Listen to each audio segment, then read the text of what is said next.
this lecture series on electronic communication systems.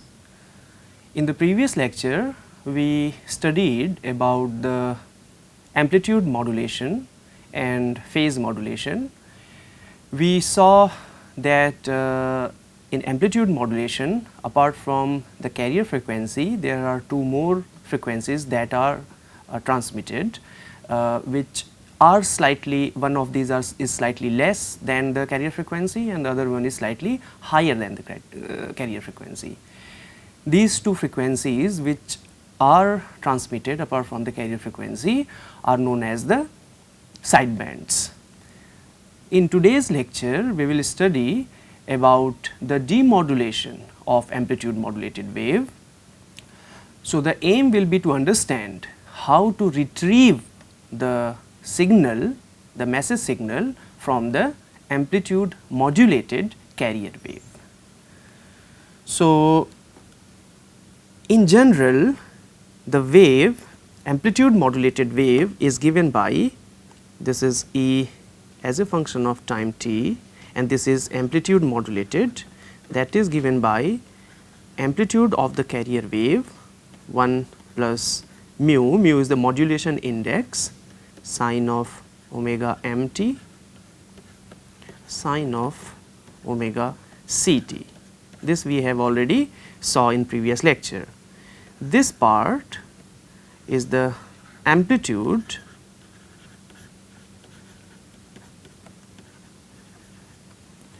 of amplitude modulated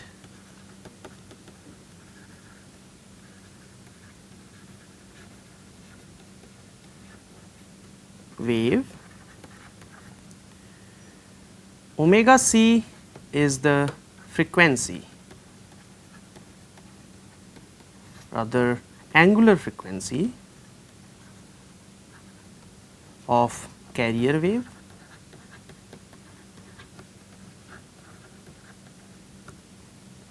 Omega m, this part is angular frequency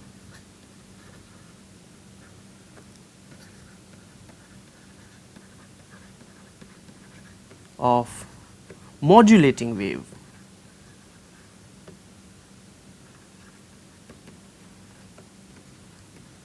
This modulating wave is also our message wave or message signal.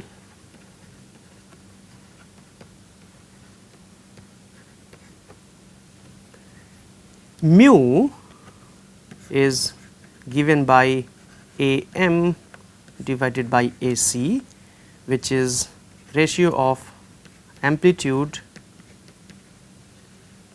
of modulating wave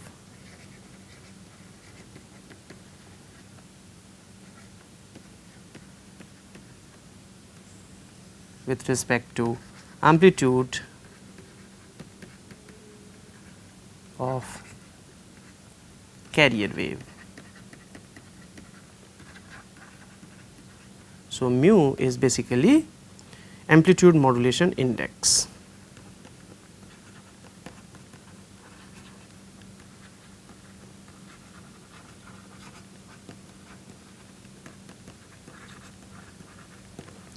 We also saw that for mu being less than or equal to 1, the wave is nicely modulated,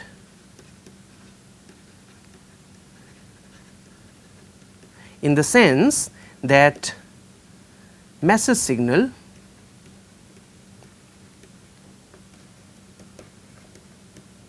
is not distorted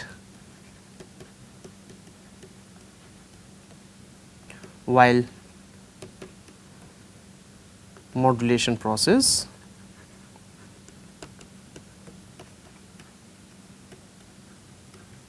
whereas for mu larger than 1 message signal or information signal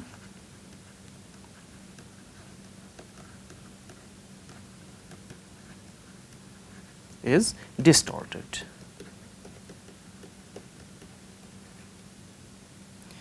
the case of mu larger than 1 is known as overmodulation.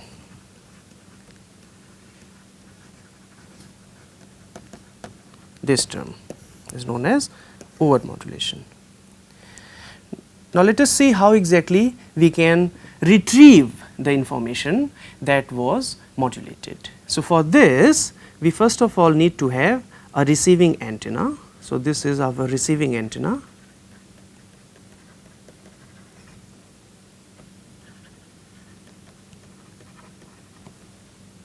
And from this we first of all need to amplify the incoming signal, because generally since the modulated wave is transmitted over a large distance, generally the total power of the modulated wave decreases. So, we need to first of all amplify the input signal that has been received. So, first stage is amplifier. This is followed by a second stage, which is intermediate frequency stage, IF stage. At intermediate frequency we try to get rid of the carrier frequency, then the retrieval of original signal takes place. This stage is receiver, and once again this is followed by another amplifier,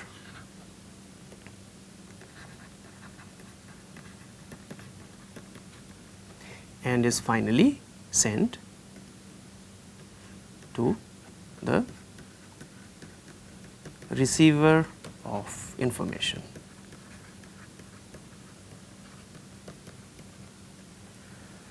Now, let us try to see one by one what exactly happens and how exactly we can retrieve the original message signal.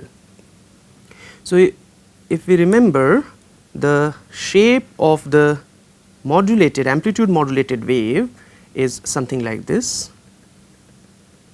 This is the envelope of our original frequency, that was the message signal, and we see the frequency is quite low, and then the carrier is modulated in accordance with this signal. So, this blue curved figure is our amplitude modulated wave.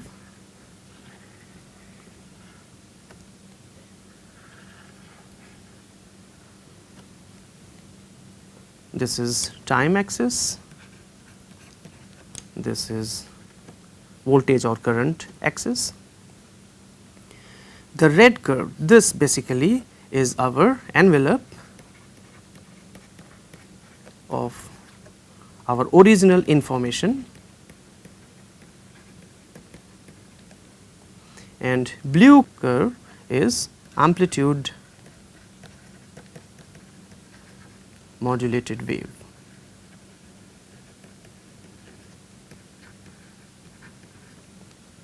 So, our job here is to retrieve the red curve.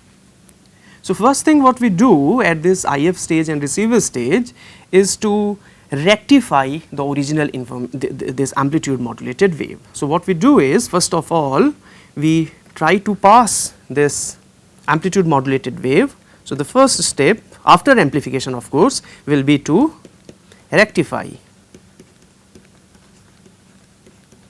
the amplitude modulated wave.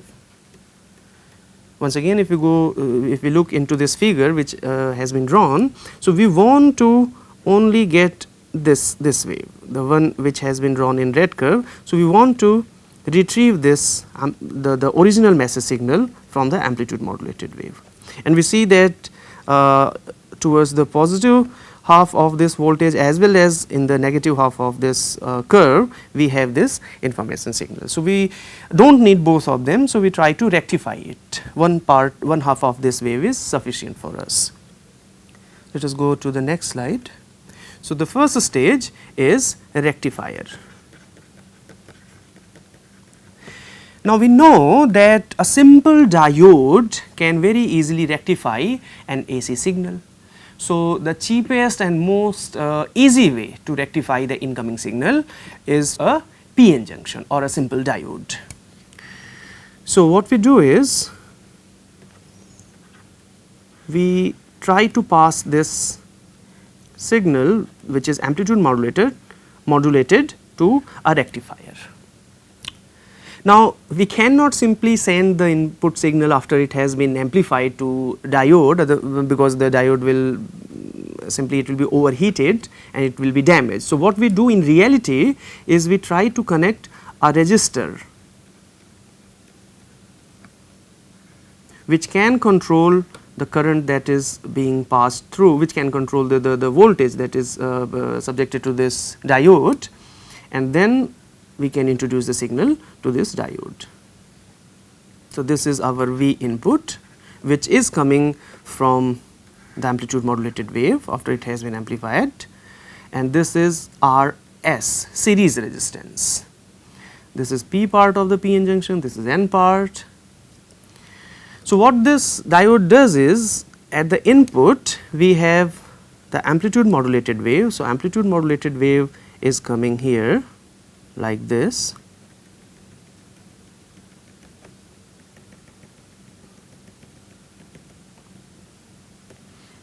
So, amplitude modulated wave has come like this, and the rectifier what it does is it produces a wave which is like this.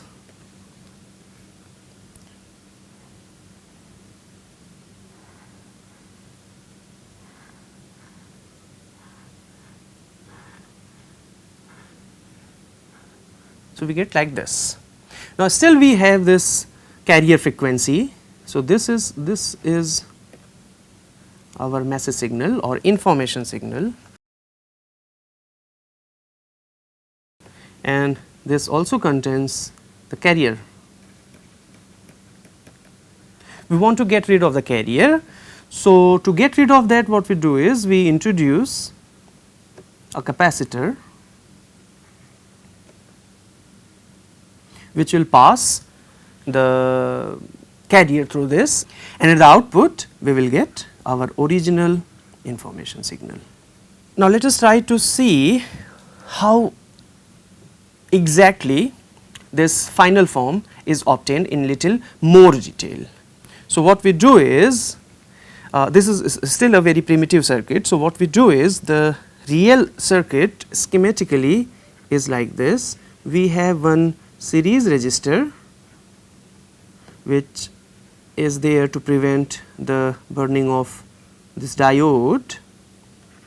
Then we have a capacitor which has a capacitance C, and the output is drawn across a load resistor. We will see what exactly these combination of resistor and capacitor do. So, this is our RL, this is the load resistor, and this is series resistor to prevent the damage of this Pn junction.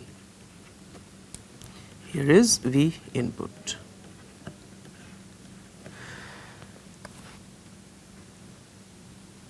In the block form, this is like this. So, we have a rectifier,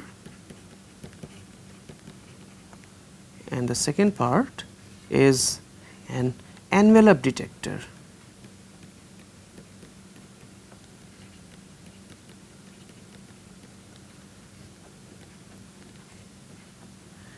And then of course, we can amplify and we can get the output.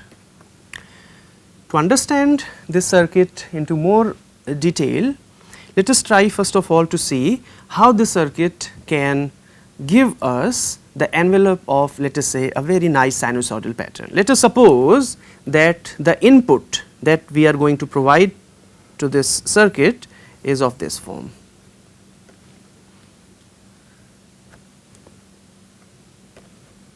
this is the maximum value, this is the maximum voltage that we are going to introduce to our circuit,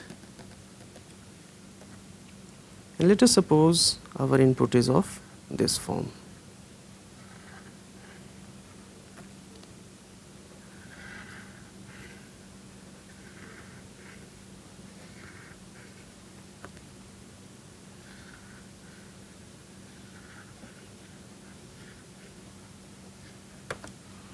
This is the time axis, this is the voltage axis, and let us say this is V naught minus V naught. So, the envelope of this signal is, its envelope is flat. So, the envelope is like this,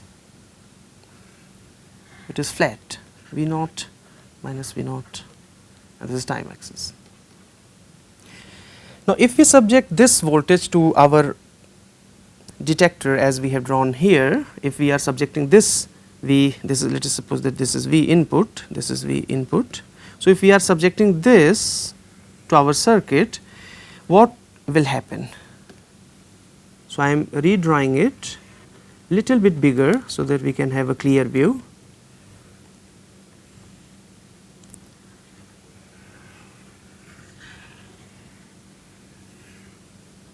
So, it is like this.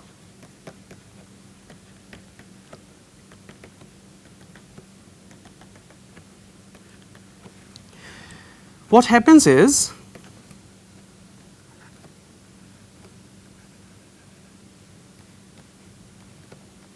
so we will focus on this part.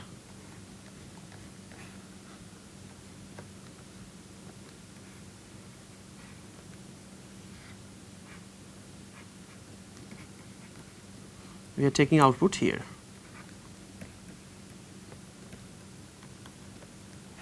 So, what happens is, when the voltage starts increasing, we see that the P side of this Pn junction, this point, the voltage is high as compared to this point.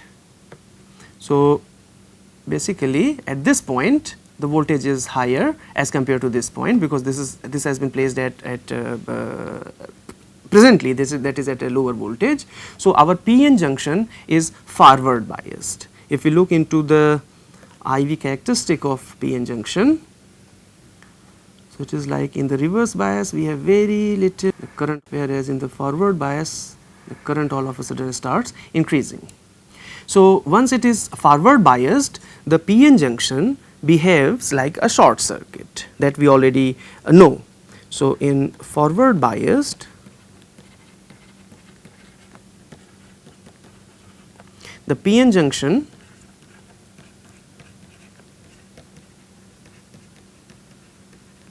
behaves as a short circuit. In reverse bias,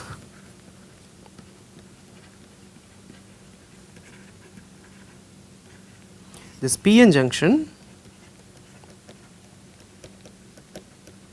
behaves as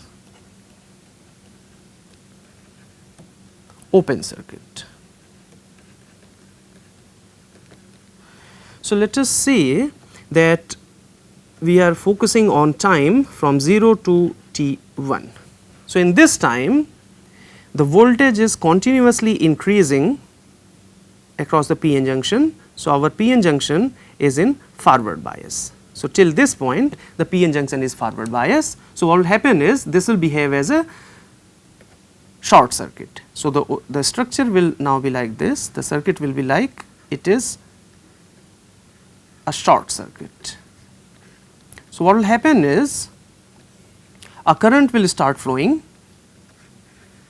and the capacitor will start getting charged. So, a current will start flowing through this circuit and the capacitor will start getting charged. This is for time, for this we are considering time to be less than t1 but larger than or equal to 0. So, we have just in the first quadrant of this pulse of the signal. So, the capacitor will start charging. The value of Rs and Rl are selected in such a way that the time constant of this circuit for the input one, okay, let us go to the next slide. So, we select Rs such that the time constant, that is Rs into C, is very small. Very small. What is the measure of this small? That is, it has to be less than frequency, 1 divided by frequency, that will give us the time of period of our signal, that is much smaller than this. So, what will happen is the the input signal was like this.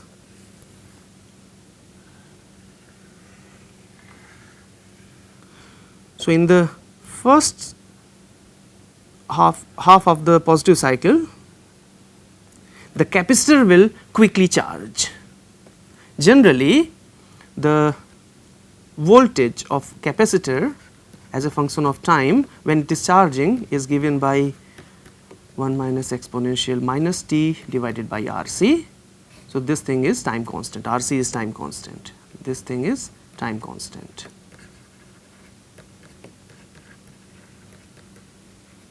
So, if RC is very small, the capacitor will quickly charge. So, this was our V input as a function of time, and I will also draw V output just below this figure so that we can compare.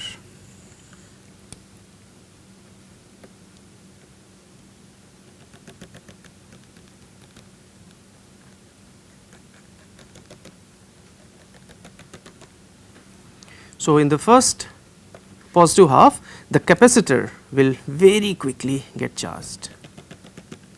So, capacitor will charge like very fast. Now, at this point, the moment the time is larger than t1, this was our t1. So, the moment the time is larger than t1, if we go back to our circuit, this Pn junction, this, okay, let me draw the capacitor first and the load resistor here. This capacitor is now charged. So, the moment I am talking about time larger than t1, so my time is now somewhere here, I see that voltage now across this Pn junction is slightly less. So, at this point the voltage is slightly less. So, for time larger than t1, which is slightly large, not very large, slightly large than this, and let us say this is t2. So, it is larger than t1, but t is also less than t2. This Pn junction will now be reverse biased. So, in this case Pn junction is reverse biased.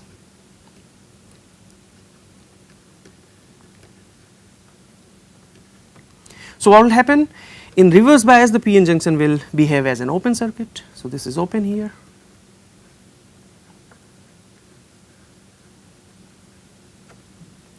But the capacitor is fully charged. So, what this capacitor will do is, it will now start discharge, it will now start getting discharged across the load resistor.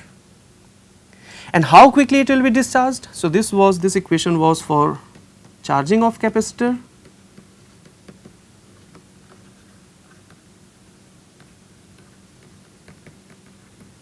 And the equation how it is discharged is given by Vt is equal to V naught exponential minus t divided by RC. This equation is how the capacitor discharges through a load resistor. So, once it will start discharging, what the curve will be like, so ideally it discharges exponentially, it is like this. but for our application we need this capacitor to discharge very slowly. That means for our application we need the capacitor to discharge slowly, and for that RL into C should be large. This should be very large.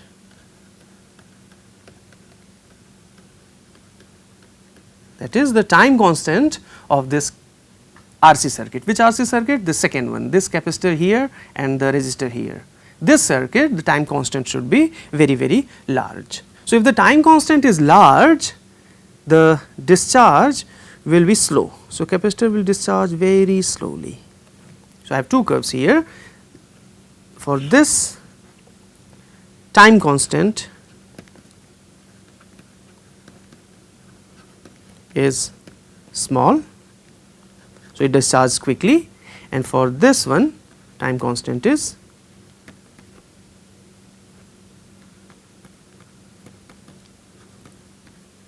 large. So, it discharges very slowly. Now, what happens is, so if I go to the original curve, so now it has discharged till this point, and of course, since we have a rectifier in the reverse bias also for the negative half of this. So, for time from T2 to let us say T3, in this time interval also the PN junction will be reverse bias, so it will behave like an open circuit. So, this discharge will continue. So, it will continue getting discharged. So, now we can appreciate this large time constant, because if we had smaller time constant, we see that it would have attained a 0 value and it remains so throughout this negative cycle. So, for large time constant we see we still have some finite voltage when the next positive cycle starts. So, when the next positive cycle starts till a point, so let me continue this. So, here the next cycle has started, and at this point we see when time is equal to let us say T4, if this time here is T4. So, for time equal to T4, I see that the voltage across the capacitor is equal to the voltage that has now been applied to PN junction. For times immediately larger than T4, this PN junction is once again forward biased, because now the voltage across this point here is larger than the whatever voltage is across this capacitor as compared to this point. So, since the voltage is larger now, our PN junction will be behave like a closed circuit, and therefore, the voltage will once again start increasing. So, what will happen is, now let me draw this as T4. So, here is T4 or T5 rather, this is T5. So, once again from T4 to T5, since the PN junction is now forward biased, the voltage will start increasing again. So, this increases once again, and exactly same thing repeats when it has attained a maximum value here. For any time that is larger than T5, the PN junction will be reverse bias again. That means it will behave like an open circuit, and therefore, the capacitor will now start discharging again through this RL, and we will once again have this kind of decreasing voltage. So, if I draw this on the next page, what happens is, the voltage across the load resistor behaves like this. This is when the capacitor is charging, then the capacitor starts discharging, then again capacitor charges, capacitor discharges, and so on. So, it moves like this.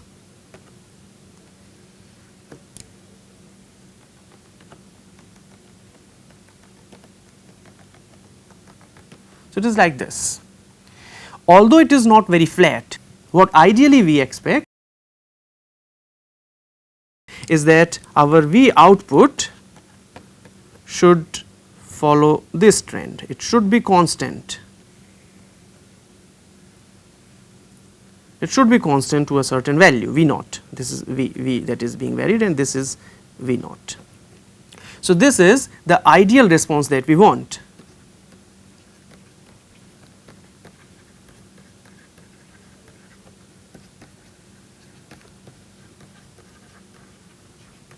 That is, this is the envelope of the original signal, whereas this is what we get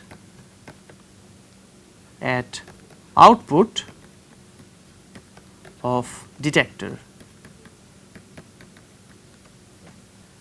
So, if time constant of the charging capacitor is very small, it charges very quickly, and if the time constant of this RC circuit where load resistor has been taken into account is very large, if the time constant is very large, it decays very slowly. So, although it is not as good as the ideal response, this is very close to a flat output. So, what we do is, after this stage, if we want to get a very nice ideal response, so this step is now followed by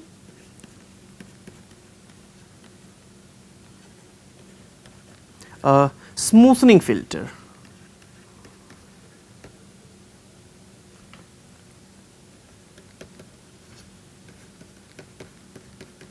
It is passed through a smoothening filter. What smoothing filter does is try to lower this ripple, because we see that there is a small voltage difference. Ideally, this voltage difference should be equal to 0. Ideally, this voltage difference should be equal to 0 to get a flat response. So, we then feed this output voltage to a smoothening filter, and we get a very nice flat response. So, this was basically the behavior of our circuit to a very nice sinusoidal input voltage. Now, let us see what happens to our real amplitude modulated voltage. So, the question is, what happens when the amplitude modulated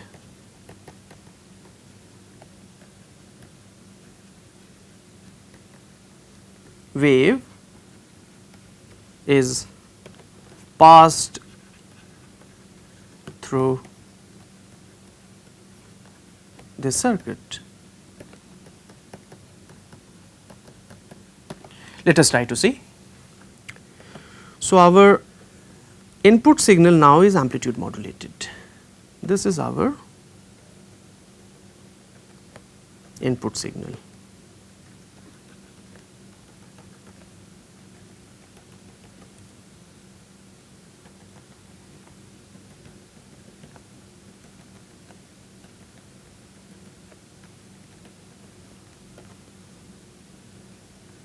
This blue curve is our amplitude modulated wave, and this is now fed to the circuit that we had drawn on the previous page. And let us try to see if we can retrieve the original message signal through that circuit or not.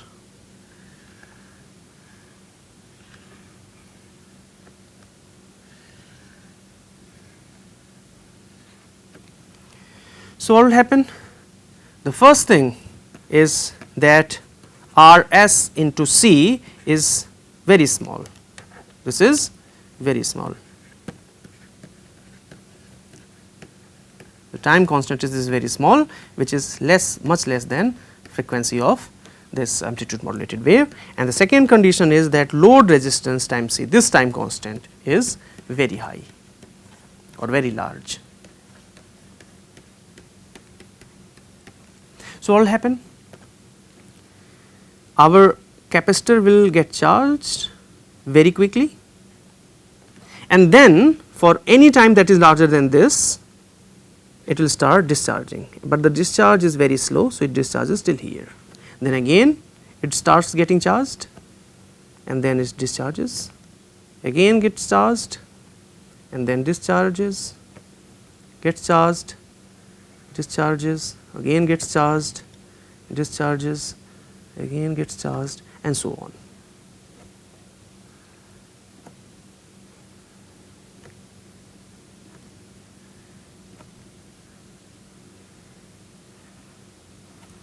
So, if we redraw this,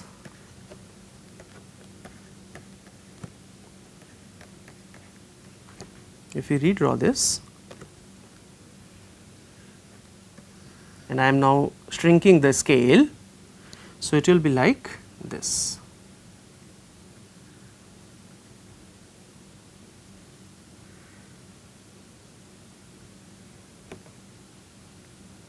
And so on.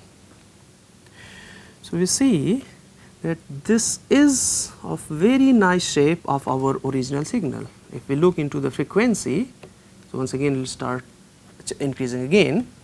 Okay, let us draw it on the next page.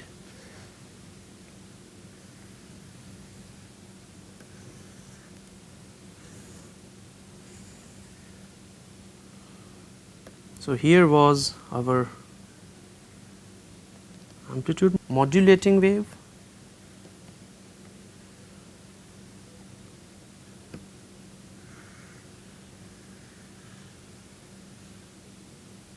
Here was the carrier that was really amplitude modulated. So, red curve is just for helping me to draw the amplitude modulated wave. Originally the amplitude modulated wave is represented by this blue curve, and I am drawing it with a slightly low frequency just for the sake of clarity, so that we can understand what really happens.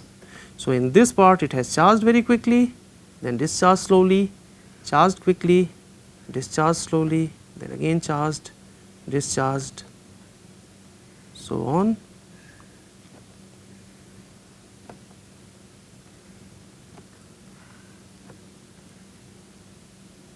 So, if I redraw it, it will be like this.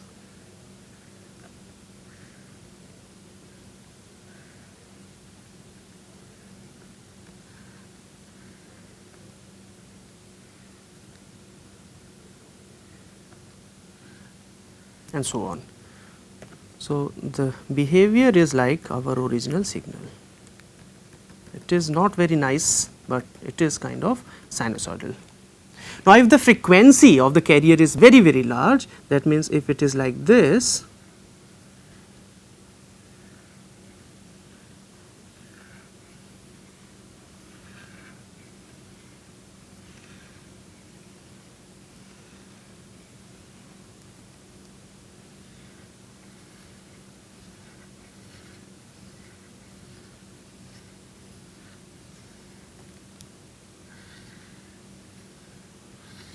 which indeed is very close to the reality. Generally, the carrier frequency is of the order of megahertz, which is much larger than the modulating frequency, which is typically of the order of a few thousand hertz.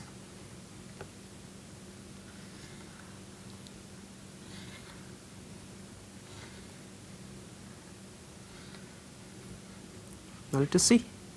In this case, what happens is, in this region it charges very quickly. Let me use a different color. So, it charges very quickly, then discharges slowly, charges quickly, discharges slowly, and so on.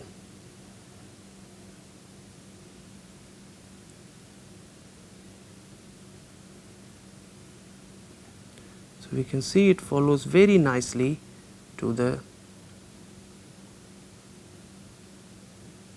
original message signal, and so on. So, if I draw it, it will be very nicely, it will go up, little bit discharge, then up, then little bit discharge, then up, little bit discharge, then up, little bit discharge, and so on.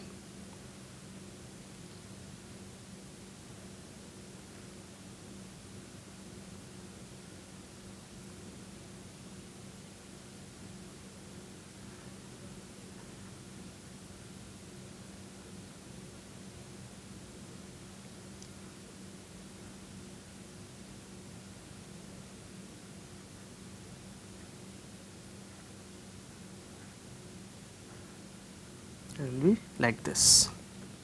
So, the curve will be like this, will be our message signal that has been retrieved. So, it will be much nice if we have large RLC. Of course, it has to be passed through once again to a smoothening filter, which we will not study in this lecture, but we see that apart from a DC value, this is a DC that is present, this is the DC voltage that is present, which is because of carrier amplitude. So, if I write it mathematically, our modulated wave, that was C modulated as a function of time, was given by C, or let me write it as AC. AC is the amplitude of the carrier into 1 plus mu sine of omega mt sine of omega ct. This was our modulated wave, this was amplitude modulated wave. So, what we just retrieved is this. This is what we have got, and this is present, this has been plotted here, this is this thing. So, we have just got AC into 1 plus mu sine of omega mt. Of course, this is not very smooth, we have to pass it through the smoothing filter, but after smoothing filter what we get is, so let me write, after rectifier circuit plus smoothing filter,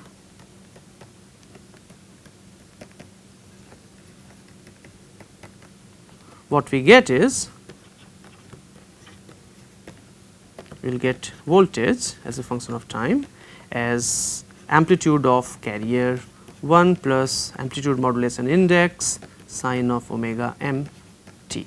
This is what we will get, or we can rewrite this as AC plus AC into mu sine of omega mt. This is what we will get at the output. Now, it has two parts. The first part here is a DC part. This is because of the amplitude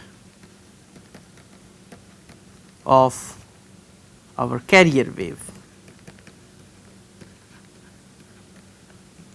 Second part is AC in nature, this part is AC in nature, and this is our original message signal.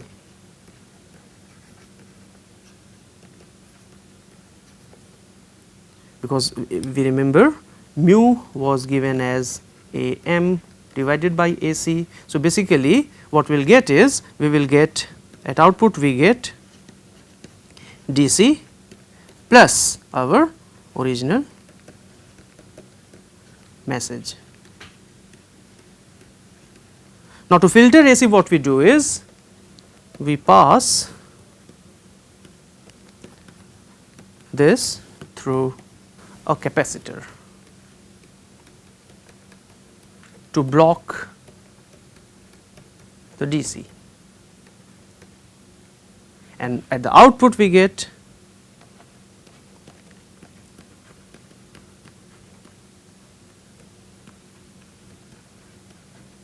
the message signal.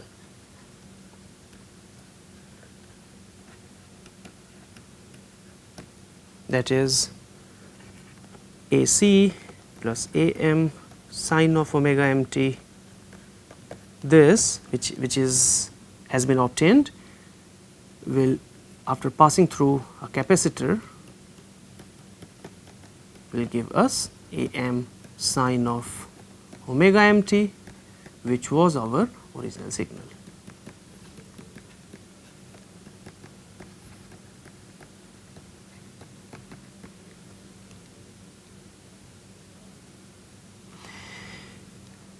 The power of this signal is very small. So, what we do is, after filter, after intermediate frequency stage plus receiver,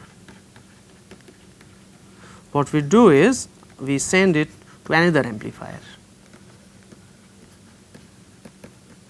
to increase the amplitude, and then it goes to the receiver of information where it can be used. So, we saw in this lecture how to retrieve the information that was amplitude modulated. So, we basically understood in some detail how exactly the information is now retracted from the amplitude modulated carrier wave, and we saw that passing this amplitude modulated wave through a RC circuit, basically we pass it through a PN junction, we try to rectify it, and after that it is passed through a combination of resistor and capacitor where the carrier frequency is filtered out. This stage is then followed by a smoothening filter where we can get rid of the slight ripples that are present, and very nice input original information signal can be retrieved. So, that is it for today's lecture. In the next lecture we will study about the channel, because so far we have studied about how to convert the original signal, how to modulate it, and then it is transmitted, and today we have studied about how exactly demodulation takes place, how we retrieve the original information from the amplitude modulated wave. But in between the transmitter and receiver there is a channel. We will study about the channels in the next lecture. Thank you very much.